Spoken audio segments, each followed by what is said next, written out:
It's another Q&A edition of Optimal Health Daily, episode 680, and I'm Dr. Neil, your host of the show. Welcome back to another special Friday edition of Optimal Health Daily, where I answer your questions.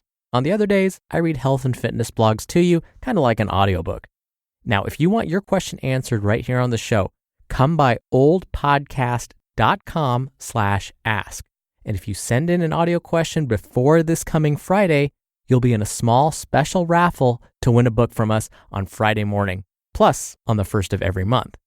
Oh, and this coming Friday, March 1st is Justin's birthday. Justin of course, Optimal Living Daily. Now, why should you bother sending me a question? Well, I love sharing information with you.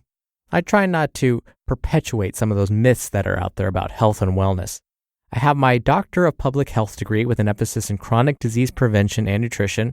I also have my Master of Public Health degree with an emphasis in health education and health promotion.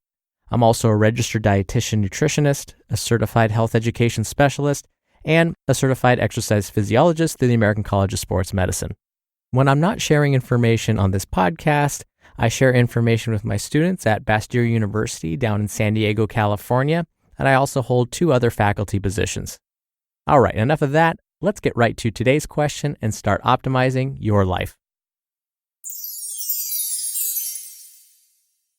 Hi, Dr. Neil. Here's my question. I would like to know if that is true that soy can have negative effects on health. For example, soybean or soy milk. Thank you for your time. Thank you for your question, Gabrielle, and thank you for listening to the podcast. I still remember cruising along the dairy aisles when I was still in school, and there would only be one brand of soy milk available. And usually, there was plenty of it. That's because no one really wanted to buy it because, well, let's face it, it tasted odd. It definitely didn't taste like milk, and at the same time, wasn't quite sweet enough either. And when I say people said it tasted odd, I'm being kind. Their words were often much worse and far more descriptive. But I'm picking on soy milk here. Obviously, soy comes in many forms. Tofu, seitan, and many meat analogs. You know, those foods like Boca Burger and Garden Burgers. And of course, we can find soy in just plain old soybeans. That's where it comes from, obviously. Before I leave the topic of soy milk, I do want to mention the nutrient differences between soy milk and cow's milk. When we compare rice, coconut, or almond milk to cow's milk from a nutrient perspective, soy milk comes closest. Now, calorically, soy milk is slightly higher in calories per serving when compared to cow's milk. From there, we then tend to focus on really just 2 nutrients, protein and calcium. So if you were to drink non-flavored soy milk, no vanilla or chocolate flavoring added, the amount of protein per serving will be close to cow's milk. Soy milk is lower in calcium, unless during manufacturing, they add extra calcium, which we would call fortification. And just in case you're wondering, because I know it's more popular now, if we were to compare almond milk to cow's milk, almond milk may be lower in calories, protein, and calcium. Now, if I were to throw coconut milk into the mix, we usually find that coconut milk is usually higher in calories when compared to cow's milk, and that's because of its higher fat content. It also tends to be lower in calcium and lower in protein when compared to cow's milk. So again, it sounds like soy is probably the closest to cow's milk when we think about it in the context of calories and protein. But please note, it's probably lower in calcium, and again, that may depend on whether the manufacturers fortify their soy milk with it. Now the question is, are there benefits to drinking soy milk or consuming soy-based products, or are they actually harmful to our health?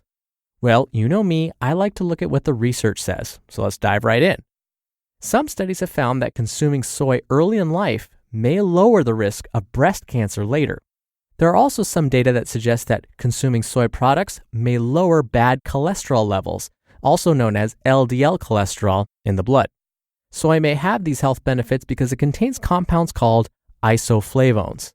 Isoflavones are found in many plant-based foods, soy, of course, being one of them. You can also find isoflavones in other beans and legumes.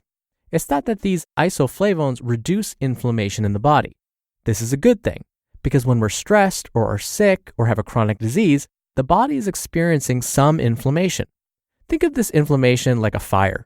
When you're really sick, like with a bad case of the flu, there's often lots of inflammation, which is why you may have a sore throat, a runny nose, muscle pains, you may run a fever. This is all caused by the body trying to fight off the flu. These symptoms are a result of inflammation, and in this case, the inflammation is like a raging fire. Eventually, that fire will be extinguished and your symptoms will go away. But sometimes we can have lower grade inflammation that goes on for years and years. For example, those that suffer from a lot of stress may have low grade inflammation for years and years if they don't manage it or cope with their stress effectively. Think of this like a small campfire that never gets put out. It just continues to burn. Eventually, that slow burn will start to damage the body. Isoflavones, like the ones we find in soybeans, act like a fire extinguisher. They can help reduce this inflammation in the body. Sure enough, when we look at the research, isoflavones, like the ones we find in soy, may help protect the health of our blood vessels, like our arteries. It may also promote bone health and even prevent dementia later on in life. Now, as far as soy isoflavones acting like estrogen in the body, we're finding that this doesn't seem to be the case. I know that guys often worry about consuming soy products because they're afraid of the estrogen-like effects, but have no fear. Researchers have even gone so far as to study women who have had a history of breast cancer, and they wanted to see whether consuming soy makes them feel worse or whether they increase their risk of having their cancer come back. And it turns out consuming soy may actually decrease the risk for having a recurrence of breast cancer. Now, what about those with thyroid conditions? Consuming soy products does not lead to thyroid problems, but for those that have a diagnosed thyroid condition and are taking medications for it, it's wise to avoid consuming soy-based foods around the same time you take your thyroid meds. It's possible that it may interfere with the drug's effectiveness. Then the last thing I need to touch on is this issue of soybeans being genetically modified. At this time, we don't know whether genetically modified foods are helpful or harmful to our health. What we can say is that genetic modification has improved food production. Now, don't get me wrong. I'm not saying that I am pro or against genetically modified foods, because the other argument is that when we genetically alter these foods, we end up messing with the food's proteins on a molecular level. In turn, when we mess with proteins, it may change how the body responds to that food, meaning some may experience something similar to an allergic response. This may be because our bodies aren't used to these proteins that are now being activated in these genetically modified foods. But I repeat, I can't say that this is exactly what's going on for sure. These are just some of the theories out there. So, what's the bottom line? The bottom line is consuming soy milk, tofu, soybeans, and so on is perfectly fine for most folks. It may actually prevent many chronic diseases like certain forms of cancer, cardiovascular disease, and protect the health of the brain. So for now, I would say, enjoy. Thank you again for your question, Gabrielle. You'll be entered into a very small raffle on the first of every month to win a book. And if you want to submit a question and have a chance to win a book this next week, it's really easy. You can call in your question. The number is 61 I love OHD, or you can submit your audio question at oldpodcast.com/ask. That'll let you record your question, listen back to it, and then submit it to us. Again, that's at oldpodcast.com/ask. I hope you had a wonderful week. Thank you for listening every day and all the way through. Have a fantastic weekend, and I'll see you back here on Monday where your optimal life awaits.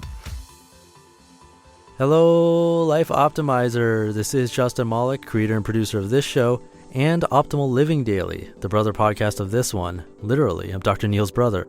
If you like the format of this show, you'll love Optimal Living Daily too, where I also read to you from blogs, but cover other topics like personal development, finance, and minimalism from bloggers like Derek Sivers, The Minimalists, Zen Habits, and many more. So for more amazing content read to you for free, come subscribe to Optimal Living Daily too, and together we'll optimize your life. You've been listening to Optimal Health Daily. Be sure to hit the subscribe button to stay up to date on each new episode, and head to oldpodcast.com. That's oldpodcast.com for a free gift, as well as more actionable tips and resources to help you maximize your potential. Thanks for joining us, and remember, your optimal life awaits.